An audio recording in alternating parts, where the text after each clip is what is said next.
बिस्मिल्लाहिर्रहमानिर्रहीम KNI programme के साथ मैं हूं आपका मेज़बान ईद मोहम्मद। तो नाज़रीन, आज का प्रोग्राम ज़रा ख़ास अहमियत का हामिल है, क्योंकि आज के प्रोग्राम में हम बात करेंगे कि 4 पहियों वाली जो व्हीकल है, गाड़ियां हैं, उसकी आए रोज़ जो कि कीमतों में बतदरीज इजाफा हो रहा है। लेकिन एक अलमिया अब ये भी है कि गवर्नमेंट की जानिब से कार्बन टैक्स का नफाज किया गया है। और जो कार्बन टैक्स का नफाज किया गया है, ना सिर्फ जो कि आम रवायती गाड़ियों पर किया गया इसका नफाज, बल्कि हाइब्रिड गाड़ियाँ जो है, हालांकि वो किसी भी किस्म का कार्बन पैदा नहीं करती, लेकिन उनके ऊपर भी इसका जो है नफाज किया जा रहा है। तो आज के प्रोग्राम में इसी पर हम गुफ्तगू करेंगे। और इसके अलावा जो कार्बन जो टैक्स का नफाज किया जा रहा है, इसके साथ साथ क्या गाड़ियों की कीमतों में जो है कि उसकी खरीदो फरोख्त पर असर पड़ेगा, और क्या जो मज़ीद टैक्सेस हुकूमत की जानिब से लगाने से गाड़ी की कीमतों कहाँ तक जाएंगी, इसी पर हम बात करें। इस वक्त हम जो शहर लाहौर के जेल रोड है, जहाँ पर शोरूम्स हैं, वहाँ पर मौजूद है। यहाँ के शोरूम ऑनर हमारे साथ मौजूद हैं, इनसे हम बात करते हैं। सर, क्या हाल है भजन, ठीक है आप? जी शुक्र अल्हम्दुलिल्लाह, फर्स्ट क्लास। बिस्मिल्लाहिर्रहमानिर्रहीम। बहुत बहुत शुक्रिया जी कि आप हमारे पास आए हैं। तो मेरा शोरूम है जेल रोड पे, न्यू तवक्कल मोटर। 40 साल हो गए हम इस कारोबार से मुंसलिक है। मगर कहने का मकसद ये है कि कोई भी गवर्नमेंट आती है आवाम के लिए नहीं आती, ठीक है जी। कोई भी अगर गवर्नमेंट आए, ये 4 पहियों वाली जिस तरह भी आपने कही गाड़ी, हर एक आदमी की अप्रोच में हो, ठीक है जी। कोई आदमी अगर लेना चाह रहा था, पहले Suzuki FX, Mehran, Cultus 5, 7, 10 lakh में गाड़ी मिल जाती थी। अब गवर्नमेंट ने इतने टैक्सेस लगा दिए, इतने ओवर ड्यूज कर दिए हैं कि किसी भी आदमी की रेंज में गाड़ी रह ही नहीं गई, ठीक है ना जी।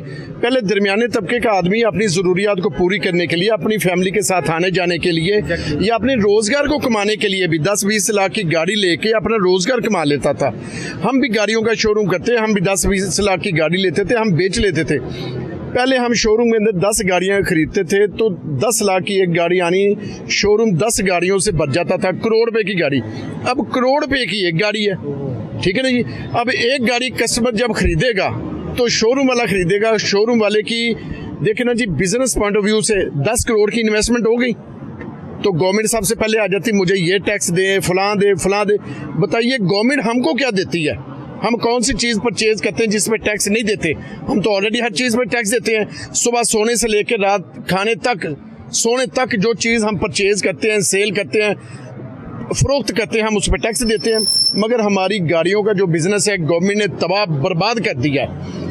मेरा ख्याल है कि नेक्स्ट 4-5 ईयर्स के अंदर लोग गाड़ियों को काम छोड़ जाएंगे, ठीक है। बाहर के ममालिक में आप चले जाएं तो लोग गाड़ियों का बिजनेस बड़े शौक से करते हैं कि हर गाड़ी अप्रोचेबल है जी। हर गाड़ी बाहर के ममालिक में आराम से खरीद लेते हैं, आराम से बेच लेते हैं। मगर हमारे मुल्क में तो ये आउट ऑफ रेंज चला गया। जब आउट ऑफ रेंज चला जाएगा, आमदन हमारे मुल्क में है नहीं, हम सारा दिन कमाते हैं, बिजली का बिल दे दें, गैस का बिल दे दें, बच्चों की फीसें दे दें, तो दूसरे अखराजात कहाँ से पूरे होने हैं? मगर जो ये हमारी गाड़ियों का, हम गवर्नमेंट से अपील करते हैं कि खुदा का वास्ता है, इस पे जो आपने 400, 500, 600 प्लस टैक्सेस लगाए हैं, उनको रिड्यूस करें। आम आदमी की पहुंच में गाड़ी की प्राइस को लेके आएँ। जब आम आदमी की प्राइस रेंज में आ जाएगी तो ये बिजनेस ऑटोमेटिकली बहुत ज़्यादा बूम कर जाएगा। अच्छा सर, बिल्कुल बूम कर जाएगा। अभी आपने जो जिक्र किया, अभी आपने बताया, वो टैक्सेस कौन कौन से हैं जो गवर्नमेंट मुख्तलिफ मद में आपसे, हमसे ये वसूल करती है? सर देखिए, कंपनी से जब गाड़ी निकलती है ना, कंपनी से करोला निकलती 20, 25, 30 लाख रुपए की, ठीक है ना जी। जब कंपनी से बाहर निकलती तो वो 1 करोड़ की हो जाती है। गवर्नमेंट 70 लाख रुपए एक गाड़ी के ऊपर टैक्सेस की मद में ले रही है। जब गाड़ी बाहर आ जाती है, हम ट्राले वालों को पैसे देते हैं टैक्स की मद में। जब हम कस्टमर को बेचते हैं, एक्साइज वालों को टैक्स की मद में पैसे देते हैं। जब उधर से होके आ जाती है, फिर ट्रांसफर की मद में फिर गवर्नमेंट को पैसे देते हैं। फिर पर ईयर इन्होंने टोकन बहुत बढ़ा दिए हुए। बताइए कहाँ टैक्स नहीं है? ये बिजनेस गवर्नमेंट ने, खैर बाहर IMF से जो भी कर्जा लेते हैं, अपनी अयाशियाँ करती है, अपने मसलन वसाइल को बरूए कार लाते हुए अपनी अयाशियों को कम नहीं करते। बताइए किस गरीब आदमी को 200 यूनिट से ऊपर बिल आ जाए तो 10,000 चला जाता है, ठीक है जी। बताइए किसको जाता है? कोई गरीब आदमी को फ़ायदा नहीं। हमारे मुल्क में अमीर आदमी को फ़ायदा है, इंडस्ट्रियल को फ़ायदा है जी, हमारे सियासतदानों को फ़ायदा है, जो करप्शन करते हैं उनको फ़ायदा है। सियासतदान पीछे उठा के देख लें, 20-25 साल उनके पास साइकिल नहीं होता था, अब 50-50 गाड़ियाँ। ये बिजनेस अच्छा है। मेरा तो ख्याल है मुझे भी इलेक्शन लड़ना चाहिए, मैं इलेक्शन लड़ लूँ, कम अज़ कम करप्शन करूँ, ठीक है। और करप्शन भी जिस तरह ये करते हैं सारी फिर हम भी कर लेंगे। सबसे ना बड़ा आसान तरीन जो है ना, जो बाहर की रिपोर्ट्स भी यही कहती हैं कि अगर आपने पाकिस्तान में अगर आपने खुशहाल होना तो इलेक्शन लड़ लें बस, बिल्कुल उसके लिए मेरे ख्याल से रिस्क कम है और एडवांटेज ही है। मैं कह रहा हूँ कि जी पाकिस्तान में अगर इन्होंने यही कहा तो जिन लोगों के पास इन्वेस्टमेंट है, जिनके पास पैसा है, वो बाहर चले जाएंगे। इधर हम जैसे लोग रह जाएंगे, ना तो जा सकते हैं ना कमा सकते हैं। मसलन वो क्या कहते हैं कि सुबह अगर कमा भी लिया ना, रात को घर जाने से पहले डबल खर्चा तैयार होता है। ठीक है, पाकिस्तान में ज़िंदगी इन्होंने नहायत ही मुश्किल तरीन कर दी है। अगर कोई सफ़ेद पोश आदमी ज़िंदगी गुजार रहा है, वो समझे कि अपने पेट से कपड़ा नहीं उठा रहा। अगर अपने पेट से कपड़ा उठाए तो मेरा ख्याल है हमारे पाकिस्तान में खुदकुशी जो है हराम नहीं हलाल करार दी जाए। ठीक है, हमारे मुल्क में यकीन करें, जापान में एक वक्त था कि उन्होंने एक सेंटर बना दिए थे कि अगर आपने खुदकुशी करनी है तो फलां चले जाएं, इस तरीके से आपको खुदकुशी के वसाइल दिए जाएंगे।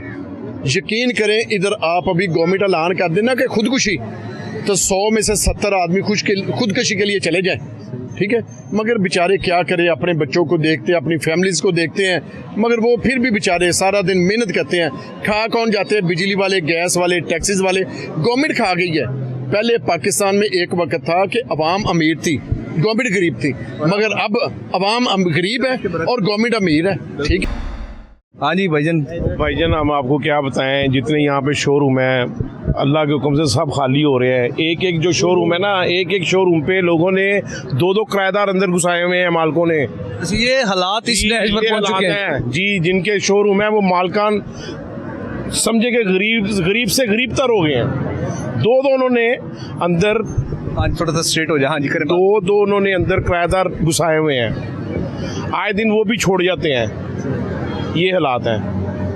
और हनीफ भाई ने जो बात की है ना, वो बिल्कुल सही बातें की हैं। 100% और मेरिट पर उन्होंने बातें की, जो हकायक है वो हकायक पर मबनी उन्होंने बातें की। अच्छा सर, ये बताइएगा आपकी नज़र में कौन सा ऐसा दौर था खास तौर पर इस शोबे से रिलेटेड जिसमें आपको खुशहाली भी हो और गाड़ियों की कीमतों में भी इस्तेकाम रहा हो? वो मुशर्रफ का दौर जिंदाबाद, बस जबरदस्त दौर था, बहुत आला दौर। एक आम गाड़ी, उससे पहले वाले भी जो अदवार गुजरे हैं ना, वो भी बेहतर थे, लेकिन मुशर्रफ तक का दौर जो है ना बहुत ज़बरदस्त था। उसके बाद पाकिस्तान नीचे नीचे नीचे नीचे। अब इधर वो रौनक होती थी इसी जेल रोड पर, क्या पैर रखने की जगह नहीं होती थी, पाँव रखने की जगह नहीं होती। आप यकीन करें। अच्छा, अभी हमने ना आपके पास इधर आने से पहले हमने पूरा एक सर्वे किया, हमने वैसे ही चक्कर लगाया, हमने कहा चक्कर लगा कर आए। हमें बल्कि बड़ी हैरानगी हुई है कि मेरे ख्याल से जो ऑनर हैं या दुकानदार हैं, जो शोरूम के मालिक हैं, उनके अलावा मेरे ख्याल से कोई और बंदा वहाँ पर नज़र नहीं आया जो गाड़ी की ख़रीदारी करने के लिए आया हो। ऐसे ही है, बिल्कुल आपने सही कहा है। आपके सामने है हालात बाज़ार के, माशाल्लाह। मेरा ख्याल है ये जो हवा चल रही है इसके ऊपर भी इंशाल्लाह टैक्स लग जाएगा पाकिस्तान में, अल्लाह के हुक्म से। सांस पड़ने लगे। हाँ, सांस पे भी टैक्स लगना है। अब एक चीज़ रह गई है, इस पे भी लगने वाला है। तो अब ये जो अल्लाह ही है जी, बस। अभी हम बात कर रहे थे कार्बन टैक्स की, हम बात कर रहे थे कि गवर्नमेंट ने एक नए चीज़ें देखते कोई किसी ना किसी तरीके से आवाम पर ऐसे टैक्सेस की जो भरमार की जाए, वो मेरे ख्याल से शायद जो आपने अपनी पैदाइश से लेकर अभी तक ना सुना। जी सर, काम हो रहा है ना, एनवायरनमेंट के ऊपर जो काम हो रहा है, मेरे ख्याल से सबसे पहले इनको फैक्ट्रियों के ऊपर जो है ना ये अपना फोकस करना चाहिए था, जो सबसे ज़्यादा पाकिस्तान के अंदर पोल्यूशन फैला रही हैं। ठीक है, और आप यकीन करें कि इसके अलावा आप गाँव में निकल जाए, हर बंदा जो कटाई के बाद जो जला रहा है ना, उसकी जितनी पोल्यूशन हुआ है ना, मेरे ख्याल से गाड़ियाँ नहीं कर रही। हर गाड़ी वाला बंदा इस टाइम तंग आया हुआ है। जो ये रोडों के ऊपर कैंप लगे हुए हैं, 6-6 घंटे 8-8 घंटे 10-10 घंटे बारी नहीं आ रही, लोगों के 6-6 हज़ार रुपये के फ्यूल सड़ रहे हैं वहाँ पे खड़े हो के। हालांकि पोल्यूशन उससे ज़्यादा हो रही है। मुसीबत है, ये मुसीबत है। ये अवाम के ऊपर एक समझे कि ये अजाब है, मैं तो अजाब ही कहूँगा। जो बंदा 6-6 घंटे क्यू में लग के बारी ले रहा है, 5 से 6 हज़ार रुपये का फ्यूल ज़ाया कर रहा है, तो ये अजाब ही है ना यार। तो बेहतरी नज़र आ रही है आपको फ्यूचर में? बेहतरी नज़र नहीं आनी। इनको जो आपको बोला है कि अगर पोल्यूशन पे काम करना है तो सबसे पहले फैक्ट्री है, उसके बाद ये ज़मींदार लोग हैं, इनको समझाएं, इनके ऊपर फोकस करें जो सबसे ज़्यादा हमारी इन्वायरमेंट ख़राब कर रही हैं। और मुस्तकबिल में ये जो जेल रोड एक मार्केट है, एक हब थी इसकी, ये ख़त्म होता नज़र आ रहा है। सही बात है, ख़त्म होता नज़र आ रहा है। बताइएगा आप कि गवर्नमेंट की जानिब से अब वो एक कार्बन टैक्स का जो है नफाज किया गया है, ऑलरेडी वो मेरे ख्याल से तो आपको बेहतर ही जानते होंगे, गाड़ियों पर तो ऑलरेडी टैक्सेस की भरमार थी, अब एक और टैक्स लगाने की तैयारी की जा रही है। क्या पहले कुछ थोड़ा बहुत काम था, अब वो बिल्कुल ही काम कोई नहीं है, बस जैसे आते हैं वैसे ही चले जाते हैं। अगर पहले 2-4 गाड़ियाँ को एक माह में बिक जाती, आप एक दो बड़ी मुश्किल से, खुश नसीब ही होते हैं ਜਿਹੜੇ 1-2 भी बेच लें। जो हालात बने हैं, इतनी महंगी गाड़ी हो गई है, क्या करें। इनको गाड़ी सस्ती करनी चाहिए, महंगी नहीं करनी चाहिए। इनको बहुत गाड़ी सस्ती करें, सस्ती करेंगे तो बेहतर होएगा काम। लेकिन हमारा काम जो है ना इस वक्त बिल्कुल फ्लॉप हो गया, जैसे आते हैं वैसे ही चले जाते हैं। अच्छा, आपकी ये बताइएगा कि कितनी देर होगी आपको इस शोबे से मुंसलिक हुए? तकरीबन 25-30 साल हो गए मुझे। अच्छा, 25-30 सालों में आपकी नज़र में बेहतरीन दौर, वन ऑफ द बेस्ट, जिसमें खुशहाली सुबह से लेकर शाम तक, हंसता हुआ चेहरा, खिलखिलाता हुआ चेहरा। ਨੈਟ ਸ਼ੈਟ ਨਹੀਂ ਸੀਗਾ ਉਦੋਂ, ਕੰਮ ਬਿਹਤਰ ਹੈ ਸੀ। ਹੁਣ ਇਹਨਾਂ ਕੰਮ ਬਿਹਤਰ ਨਹੀਂ ਗਾ। ਪਹਿਲੇ ਨੈਟ ਤੇ ਹੁਣ ਡੋਗਰ ਮੋਟਰ ਹੋ ਗਿਆ, ਫਲਾਣੀਆਂ ਇਹੋ ਜਿਹੀਆਂ ਗੱਲਾਂ, ਇੱਧਰ ਚਲੇ ਗਏ ਉੱਧਰ ਚਲੇ ਗਏ। ਅਸਲ ਪਹਿਲੇ ਵਾਲੀਆਂ ਹੁਣ ਨੈਟ ਤੇ ਲੱਗ ਗਈਆਂ ਗੱਡੀਆਂ। ਇਹ ਬੜਾ ਸਿਆਪਾ ਹੁਣ ਸ਼ੋਰੂਮ ਵਾਲਾ ਕੰਮ ਨਾ ਉਹ ਫਲਾਪ ਹੋਇਆ। अच्छा सर, गड्डियाँ दी ਇਹ ਕਿ ਸ਼ੋਰੂਮ ਤੋਂ ਗੱਡੀਆਂ ਲੈਣਾ ਗਾਹਕ ਵਾਸਤੇ ਬਹੁਤ ਅੱਛਾ, ਕਾਗਜ਼ ਦੇਖਦੇ ਨੇ, ਗੱਡੀ ਤਸੱਲਾ ਕਰਦੇ ਨੇ। ਘਰੋਂ ਗੱਡੀਆਂ ਲੈਣਾ ਜਿਹੜਾ ਵੇ ਉਹ ਜ਼ਾਬ ਹੈ। ਉਹ 2 ਨੰਬਰ ਹੁੰਦੇ ਨੇ, ਕਿਰਾਏ ਦਾ ਮਕਾਨ ਲੈਂਦੇ, ਗੱਡੀ ਵੇਚ ਕੇ ਚਲੇ ਜਾਂਦੇ। ਟੈਂਪਰ ਗੱਡੀਆਂ, ਹਾਂ ਟੈਂਪਰ ਗੱਡੀਆਂ ਵੇਚ ਜਾਂਦੇ ਨੇ। ਸ਼ੋਰੂਮ ਤੋਂ ਗੱਡੀ ਇਹ ਜਿਹਨੇ ਸ਼ੋਰੂਮ ਤੋਂ ਲੈਣਾ ਗੱਡੀ ਨੂੰ ਦੇਖਣ, ਉਹ ਦੇਖਦਾ ਟੈਂਪਰ ਹੈਗੀ ਹੈ ਕਿ ਨਹੀਂ, ਉਹਦੇ ਕਾਗਜ਼ ਸਹੀ ਹੈਗੇ ਹੈ ਕਿ ਨਹੀਂ। ਉਹ ਫਿਰ ਸਾਰਾ ਕੁਝ ਦੇਖ ਕੇ ਫਿਰ ਗੱਡੀ ਖਰੀਦ ਕਰਨਾ। ਉਹਨੇ ਵੈਰੀਫਾਈ ਕਰਨੀ ਹੈ, ਐਕਸਾਈਜ਼ ਤੋਂ ਵੀ ਵੈਰੀਫਾਈ ਕਰਨੀ ਹੈ। ਉਹਨੇ ਆਪਣਾ CTD ਕੋਲ ਬੈਕਮੈਕ ਕੋਲ ਕਰੇ, ਕਨਾਣੀਆਂ ਦਾ ਉੱਥੋਂ ਵੀ ਕਨਾਣੀਆਂ ਪੁਲਿਸ ਵਾਲੇ CI ਹੈ, CI ਵੀ ਵੈਰੀਫਾਈ ਕਰਨੀ ਹੈ ਤੇ ਫਿਰ ਅਸੀਂ ਜਾ ਕੇ ਗੱਡੀ ਲੈਣੀ ਹੈ। ਬਸ ਆਪਣਾ ਬੰਦਾ ਰੋਂਦਾ ਹੀ ਰਹਿੰਦਾ ਹੋਏਗਾ ਜਿਹੜਾ ਉਹ ਘਰੋਂ ਲਿੱਤੀ, ਕਿਰਾਏ ਦੇ ਮਕਾਨ ਤੋਂ ਬਦਹਾਇਆ। ਲੱਭਦਾ ਹੀ ਰਹਿੰਦਾ ਬੰਦਾ, ਨਾ ਲੱਭਦਾ ਨਾ ਜਾਂਦਾ, ना नसीब ही है। जी भाईजान, आज हम जेल रोड पर आए हैं। गवर्नमेंट की जानिब से जो कार्बन टैक्स का नफाज किया गया, ये तो कार्बन टैक्स लगाया जा रहा है, इसके अलावा और भी बड़े टैक्सेस होंगे। बिल्कुल ऐसे ही है। तो क्या आपको लगता है कि इससे गाड़ियों की कीमतों में ऑलरेडी तो बड़ा फ़र्क है, और मज़ीद क्या फ़र्क पड़ेगा भाई? भाईजान, मैं एज अ जेल रोड पे जो है, यहाँ पे जो है एज अ एम्प्लॉयर हूँ, यहाँ पे मैं काम करता हूँ, ठीक है। और मुझे तकरीबन यहाँ पे 10 से 12 साल हो गए हैं काम करते हुए। काम के हालात पहले ही नहीं थे, और माशाल्लाह रही सही जो कसर है वो गवर्नमेंट ने निकाल दी है। आप यहाँ पे सारा दिन बैठ के देख लें हमारे साथ, सारा दिन कोई कस्टमर नहीं है, कोई कुछ नहीं है। यहाँ पे शोरूम वालों के रेंट निकालना, मुलाजमों की तनख्वाहें निकालना, ख़र्चे निकालना बहुत मुश्किल हो गए हुए हैं अब वाकई ही। क्योंकि सीधी सी बात है कि अगर हमारे जो मालिकान हैं उनका काम चलेगा तो हमारा रोज़गार, हमारा काम चलेगा ना। वो कमाएंगे तो हमें वो देंगे ना। जब वो ही नहीं कमाएंगे तो फिर हमारा भी जो रोज़ी रोटी है वो भी समझ लें कि दाव पे है। तो गवर्नमेंट से रिक्वेस्ट है कि हमारे जो कारोबार है उसमें नरमी बरतें और काम करने दिया जाए, ताकि जो छोटे से छोटे लेवल का जो तबका है वो भी जो है वो अपना रोज़गार जो है वो कमा सके। मुझे नहीं पता कि भाईजान कितनी टैक्स बढ़ गया है, विद होल्डिंग टैक्स कितना है, RD कितनी लग गई है। मैं एक सीधा सा बंदा हूँ जो सुबह घर से निकलता हूँ, रात को अपने बच्चों के लिए रिस्क के लिए लेने के लिए निकलता हूँ। मैं सिर्फ ये देखता हूँ कि मेरा मालिक परेशान है, कारोबार नहीं है। आपका पैसा जो है इतना डिवैल्यूएट हो रहा है कि पहले जहाँ पे आपको करोड़ रुपए में एक जो ताजिर था, जो हमारा था, वो 3-4 गाड़ी ले, अब वो एक गाड़ी भी नहीं ले सकता, इतनी प्राइसेस ऊपर चली गई हुई हैं। दूसरा सेकेंडली जो पावर है, हाँ जी, कुव्वत खरीद एक आम आदमी की, जिसने जाहिर बात है जो एक सारिफ की, उसकी अब कुव्वत खरीद इतनी नहीं है। बिल्कुल ऐसे ही है। पहली तो बात है वो इतनी अमाउंट अगर उसके पास होगी तो फिर उसने आपके पास आना। 30 लाख रुपए की तो आल्टो हो गई है। यानी कि पहले ये होता था कि जब छोटी सी गाड़ी, आप ये अंदाजा कर लें आप, और जिसकी सिक्योरिटी भी कोई नहीं है, कोई सिक्योरिटी नहीं, वो जैसे टीन डब्बा कहते हैं हम। और दूसरी बात ये कि पहले जब 2019 से पहले जब इंपोर्ट खुली हुई थी, अब इंपोर्ट बंद हो गई है लेकिन उस तरह नहीं इंपोर्ट होती जैसे पहले होती थी गाड़ियाँ। तो उस वक्त ये था कि जिसके पास कोई 6-7 लाख 8-10 लाख थे जिसकी छोटी सी फैमिली थी वो जो है वो एक इम्पोर्टेड गाड़ी ले लेता जो 660 सीसी एयर बैग्स होते थे और अच्छी गाड़ी जो आम जो गाड़ी थी जिसको वो मैं कहता हूँ कि वो जूतियाँ मारती थी वो गाड़ी। लेकिन ये है कि अब आपके पास अगर मैं कहता हूँ कि 15-20 लाख भी है ना तो आपको जापानी गाड़ी या अच्छी गाड़ी नहीं मिलती।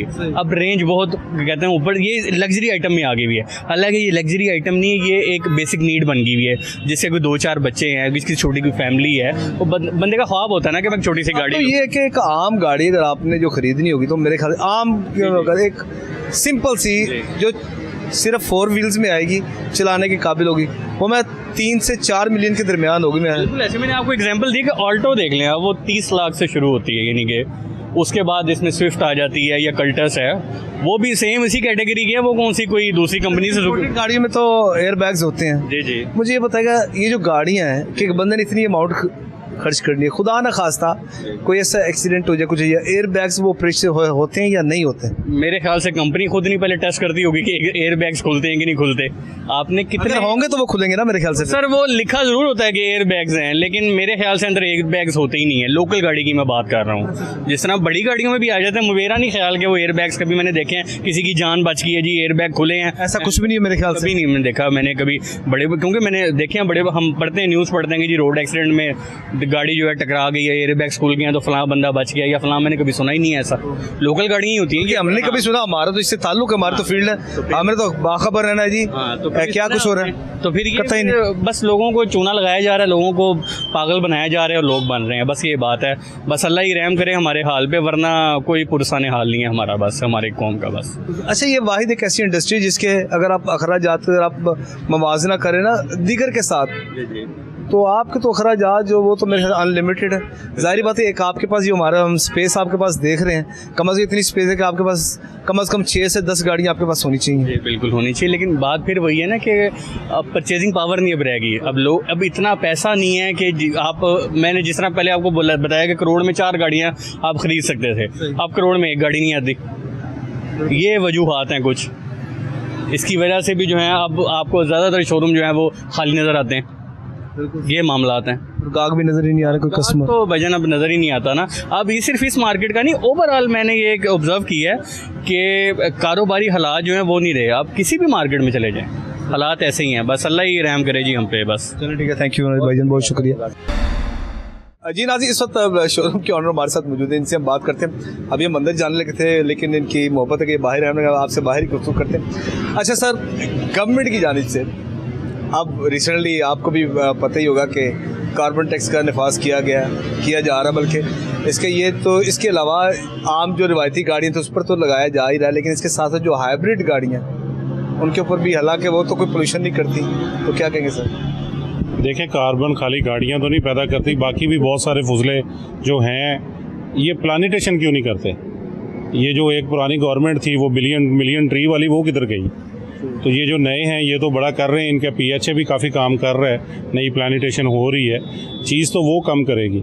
अब गाड़ियाँ देखें कितनी कब चलना, तो जिससे ये महंगाई आई है, मेरे कागज़ों में तो अब काफ़ी लोग जो है सफ़र अब अकेले नहीं करते, मिलजुल के करते हैं, ताकि हम कम से कम जो है ख़र्चे अपने को अकोमोडेट कर सकें। अच्छा, पहले तो ये होता था कि हर बंदा अपनी, जाहिर बात है ट्रैवलिंग के लिए आपने लाहौर से बाहर जाना या कहीं भी जाना तो अपनी कन्वेंस इस्तेमाल करते थे। जी बिल्कुल, अभी मैं रिसेंटली आया हूँ इस्लामाबाद से, तो इस्लामाबाद टूल प्लाजे पे, लाहौर टूल प्लाजे पे तकरीबन 25-25, 30-30 बसों का कन्वाय लेके खड़े हुए थे। जो एक दौर होता था कि मोटरवे पे कभी बस नहीं नज़र आती थी, कभी भी नहीं होता था, कभी भी इम्पॉसिबल। हाँ, तो उसकी वजह यही है कि लोगों के पास कुव्वत ख़रीद कम है, हमारी गाड़ियाँ नहीं बिक रही या टैक्सीज इतने लगे हैं, एक आम शहरी जो है वो गाड़ी से ऊपर चला गया। जिस बंदे की इस वक्त पाकिस्तान में 2.5-3 लाख रुपये तनख्वाह है, वो ये सोच सकता है कि मैं बैंक से कोई गाड़ी ले सकता हूँ। एक आम आदमी लाख रुपए कमाने वाला तो गाड़ी का क्या, वो मोटरसाइकिल का भी नहीं सोच सकता। पहली तो बात ये कि उसको कम से कम भी कोई 2 मिलियन या 3 मिलियन की अमाउंट उसको दरकार होगी सर, 2-3 मिलियन, वो भी आम गाड़ी की मैं बात कर रहा हूँ। आम गाड़ी अगर वो लीजिंग पे भी जाता है तो उसके पास इतने सफिशिएंट पैसे ही नहीं है कि वो एक छोटी गाड़ी का भी महीने का लाख रुपया दे सके।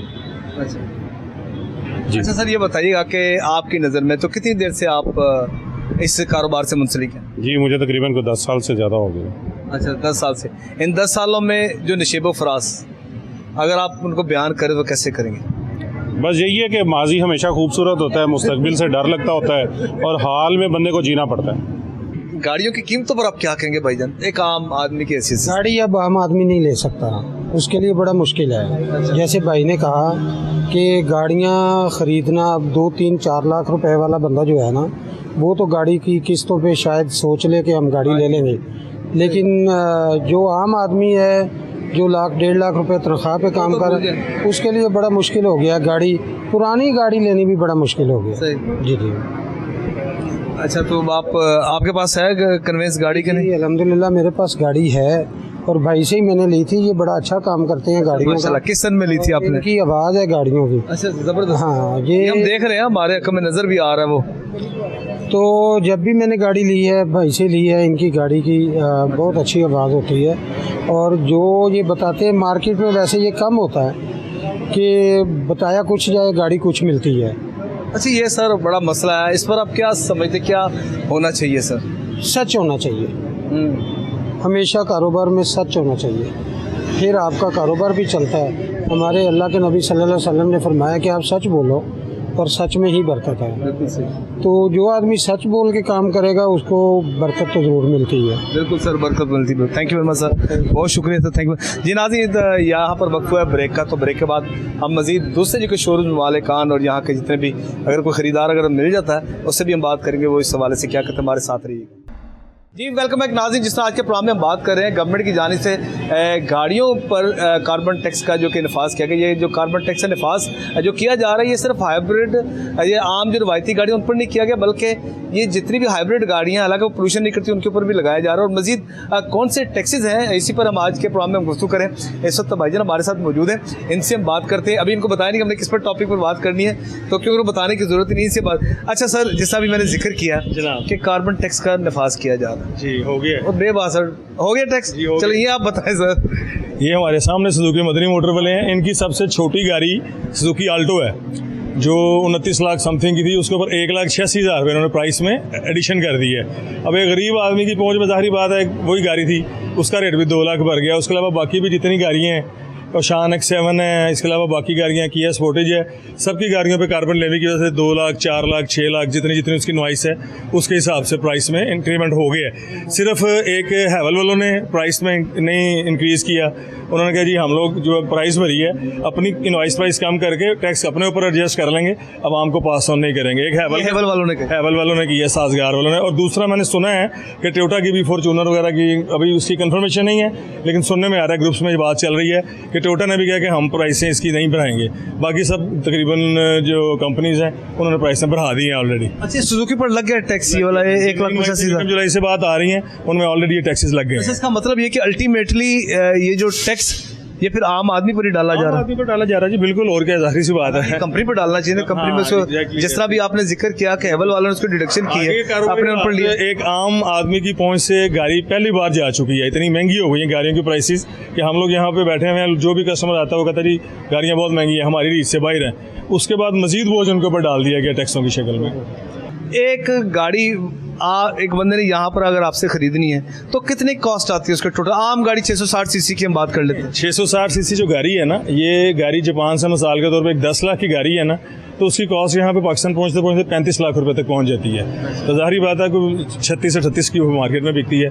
जापान में उस गाड़ी की कीमत 10 लाख है, उसके बाद उसका फ्रेट है, फिर उसके बाद उसका पासपोर्ट है, फिर उसकी ड्यूटीज़ हैं, फिर उसके ऊपर बाकी कराची के क्लियरेंस के अखराजात हैं, फिर फ्रेट है लाहौर पहुँचाने का।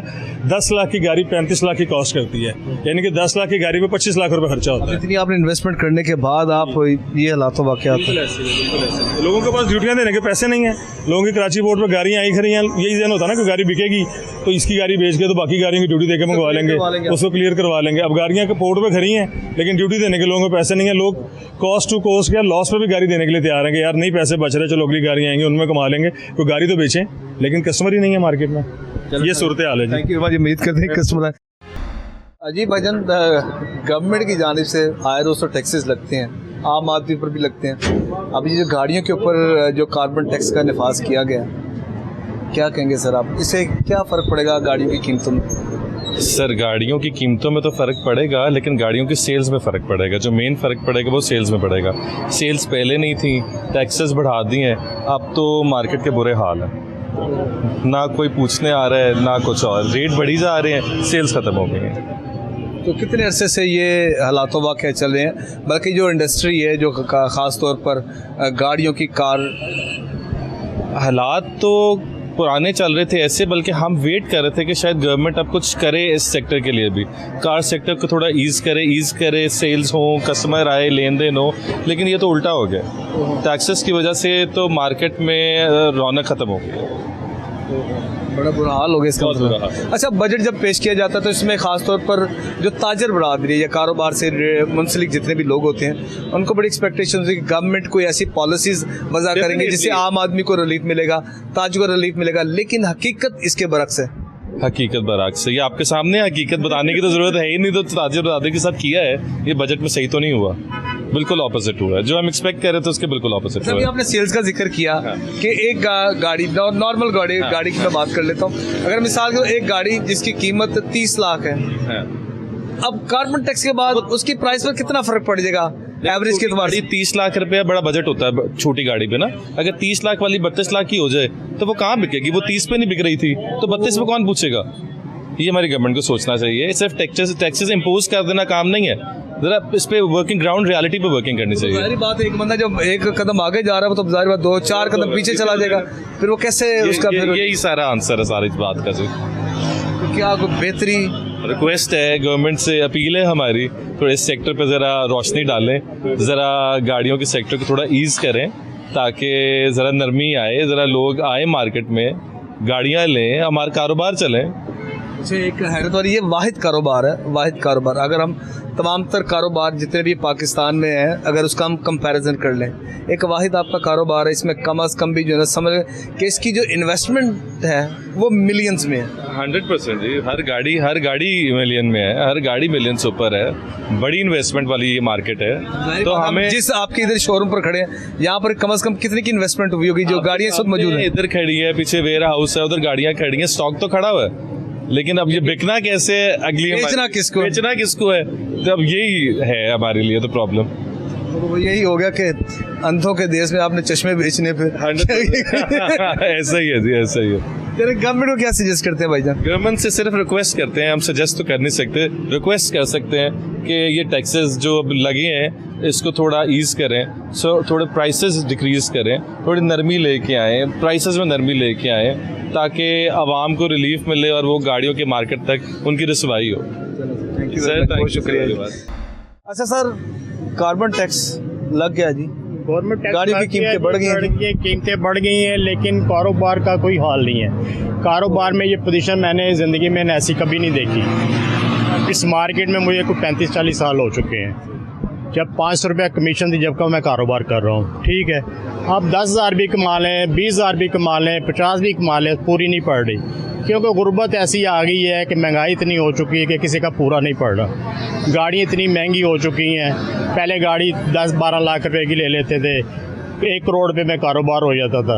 अब तो 10 करोड़ भी ले आओ तो कोई फ़र्क नहीं है, इतनी महंगी गाड़ी हो गई है। जो सी गाड़ी 60 लाख रुपए की, 70 लाख रुपये, टैक्स इतने लग चुके हैं, टोकन टैक्स बढ़ चुके हैं, हर चीज़ की कीमतें बढ़ चुकी हैं।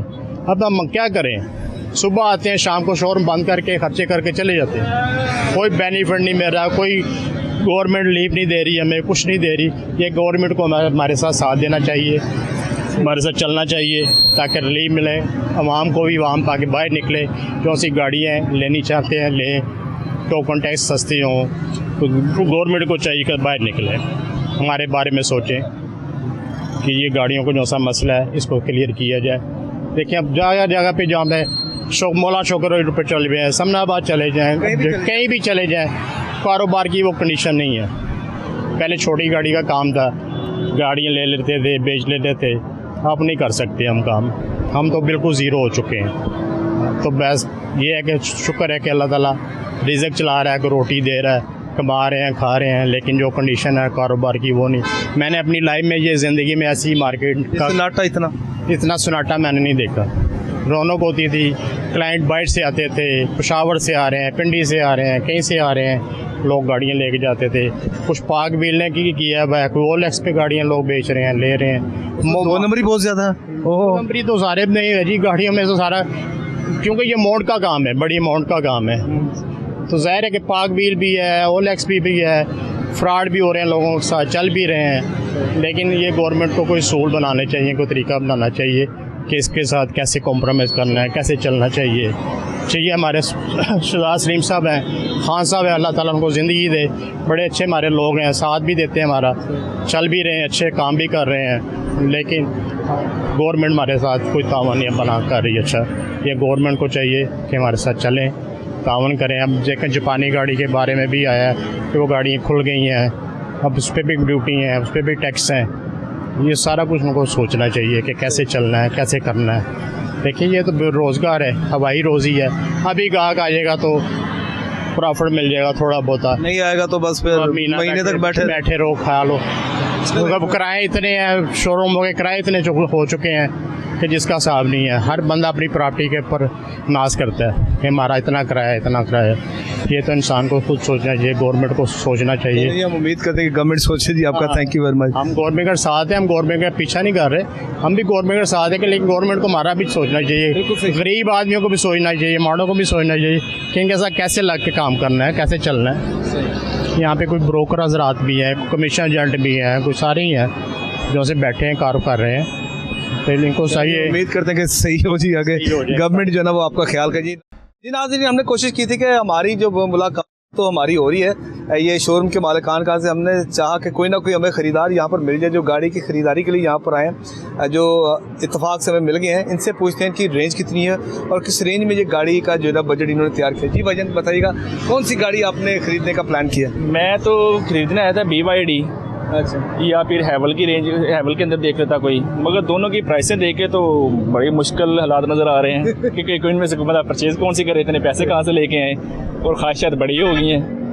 तो बजट कितना था आपका अप्रॉक्सीमेटली? मेरे पास तकरीबन कोई 50 से 60 के करीब है। अच्छा, 50 से 60 के करीब। हाँ जी, तो इस रेंज के अंदर तो ये दोनों आपको भी पता है कि बहुत मुश्किल है।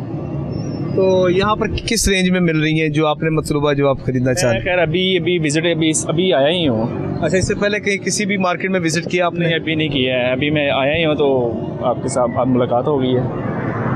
अच्छा, तो क्या आइडिया होगा कि वो कितने में जो हैवल का रेट होगा?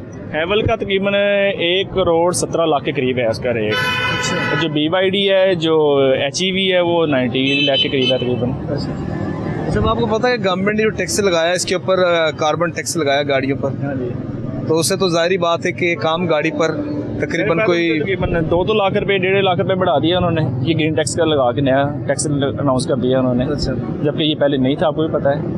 अगर पहले गाड़ियाँ इतनी महंगी, ऊपर से टैक्स मजीद लगा दिया है। अब तो गाड़ियाँ जो कि रेंज से बाहर हो गई हैं आपके, आम आदमी की जो हम भी आम आदमी हैं, हम कौन सा कोई नहीं, जारी बात है, तो आम आदमी तो एक बंदे का होता है ना बजट। अब तो ये कि अनफॉर्चुनेटली जो इनसे हमारी गुफ्तगू हुई सब अकल दंग रह जाती है। सब तकरीबन मेरे ख्याल से जिनसे भी बात हुई है उनको कोई अर्से ही हो गया कि गाड़ी इन्होंने सेल आउट की हुई है, और करोड़ों रुपए की इन्वेस्टमेंट लगाने के बावजूद। बिल्कुल ऐसे ही है, मेरे पास खुद गाड़ी थी, मैं बेच तो ली है, अब समझ नहीं आ रही लूँ कौन सी, उस रेंज के अंदर बात ही नहीं है। अब यानी कि बेच के पछता रहे हैं वो तो। अगर पहले देख लेते तो फिर बेचते। बस गलती होगी ना, कि हमें क्या पता मार्केट में बाद में ये हालात हो जाने हैं। चले भाईजान, आप बताएं। जी, आप भी साथी हैं इनके? जी, हम भी साथ ही हैं। तो वो जो गाड़ी अब खरीदना चाह रहे हैं वो तो बजट ही बड़ा आउट हो गया, एक तो कीमत भी बढ़ गई है, 1.5-2 लाख का फर्क पड़ गया। चले कोई बात नहीं, अब देखने आए हैं, जो किस्मत में होगा वो मिल जाएगा। तो कहाँ से तशरीफ लाए आप? हम आए हैं उधर से, कोट अब्दुल मालिक से। अच्छा, कोट अब्दुल मालिक से, ठीक ठीक। और कोई नेट के ऊपर भी सर्च किया आपने इस रेंज में? सर्च करके हम इधर आए हैं। ठीक है, चले पहले विजिट तो करना चाहिए ना। अच्छा, एक चीज़ ना मेरी नज़र में जो सबसे ज़्यादा पता क्या मैटर करती है, जो चीज़ हमें दिखाई देती है ख़ास तौर पर अगर हम सोशल मीडिया का हम इस्तेमाल करते हैं, लेकिन हकीकत उसके बरक्स होती है। जो चीज़ अगर आप यहाँ पर आप आकर देखेंगे, आप उसका एक्सपेरिमेंट करेंगे, जब तक आप उसको देख रहे हैं तसल्ली बंदे को हो जाती है। अब एक तस्वीर आपको किसी गाड़ी की अगर आपको भेज दी गई है तो उसमें क्या पता कि वो एक्सीडेंट है या शावर गाड़ी है। क्यों जी? और भाईजान आप सुनाएं। सब आप भी साथ ही हैं इनके? जी साथ ही। अच्छा, तो उम्मीद है कि मिल जाएगी गाड़ी? बहुत ज़्यादा महंगी कर दी हैं, टैक्स लगा दिए हैं, छोटी गाड़ियों पे टैक्स लगा दिए हैं, बड़ियों पे ख़त्म कर दिए उन्होंने। तो ये देखें कि छोटी गाड़ी भी अगर आप देखें जी कि वो भी तकरीबन 30-35 लाख से ये आल्टो देख लें, आल्टो में क्या है, कुछ भी नहीं है, तो वो 30 लाख रुपए की है। अच्छा भजन, एक एयर बैग्स का बड़ा मसला है हमारे मुल्क पाकिस्तान में। जो गाड़ी की प्रोडक्शन होती है उसमें एयर बैग्स नहीं है, और जो एक्सीडेंट्स होते हैं उसकी मौत की एक शरह भी बढ़ जाती है। ये तो गवर्नमेंट को सोचना चाहिए था कि एक पॉलिसी 100% इनको मैच्योर करवाएं कि ये इसके बगैर बैग के बगैर गाड़ी ना बाहर निकलने दें। कंपनियों के साथ इनको पता क्या चला रहे हैं क्या नहीं चला रहे, आवाम की जान का कोई तहफ़्फ़ुज़ नहीं करते हैं। इसके अंदर है एयर बैग्स है नहीं, और गाड़ी देखें 30 लाख रुपए की है। हमारे साथ ही कंट्री दूसरी है इंडिया, यही गाड़ी 30 लाख, इससे कितनी अच्छी मिल जाती है वो। उसके अंदर एयर बैग क्या होती है, कितनी ऑप्शन होती हैं, इसमें ऑप्शन क्या है? प्रोडक्शन करें तो अपना करें, मैन्युफैक्चरिंग अच्छी हो तो फिर जाहिर बात है कि हर गाड़ी आपकी रेंज में हो। बिल्कुल ऐसे ही है, मगर यहाँ पे तो परेशानी हाल ही नहीं कोई है। अच्छा भैया, आप तीनों आप बताइएगा वन बाई वन, आप बता दें कि एक गाड़ी पाकिस्तान में कम से कम नॉर्मल रेंज कितनी होनी चाहिए कि जिसमें तकरीबन हर बंदे की कुव्वत खरीद में वो आ सकती है? मेरे ख्याल से कोई 10-15 से 20 लाख के दरमियान तक ये तकरीबन हर बंदा अफोर्ड कर लेगा, जितनी कि हमारा डी वैल्यू पैसा हो चुका है इसके मुताबिक। ठीक है, हाँ जी, आप बताएं। बिल्कुल ठीक है, इतने रेंज में होने चाहिए जैसे दूसरे ममालिक में है, मगर हमारा आप बताएं भाईजान। ऐसी है जी, छोटी से छोटी गाड़ी 4-5 लाख की होनी चाहिए, बड़ी गाड़ी 15 से 20 के दरमियान में होनी चाहिए। इन्होंने हर गाड़ी का ऊपर टैक्स लगा के रेट बढ़ाई जा रहे हैं, कोई पूछने वाला ही नहीं है। जी नाज़रीन, ये आज का प्रोग्राम था, खुसूसी प्रोग्राम था, जिसमें हमने बात की जो गवर्नमेंट की जानिब से जो टैक्सेस लगाया गया, कार्बन टैक्स लगाया गया, उसमें ऑब्वियसली दुकानदारों से हमारी बात, जो शोरूम्स के मालिकान, इसके अलावा ख़रीदार भी हमारे साथ थे, उनसे भी हमने बात की। और ये कहना ये कि एक आम गाड़ी की जो कीमत है वो तकरीबन कम से कम 10 से 15 लाख होगी, तो वो एक आम आदमी की रेंज में आ जाए। लेकिन कारोबारी हालात वाक़ तो सबके सामने। अब यहाँ पर गवर्नमेंट को इस हवाले से खातिर खा इक़दाम करने चाहिए, जिससे ये जो इंडस्ट्री है, ये सनत है, ये कारोबार है, ये खुशहाली की जानिब गामज़न हो सके। तो नाज़रीन, आज के प्रोग्राम में इतने। इसके साथ ही मुझे और मेरी कैमरामैन टीम शहीन बाबा को इजाज़त दीजिएगा। इस दुआ के साथ अल्लाह ताला हम सबका हामी नासिर हो। अल्लाह हाफिज़।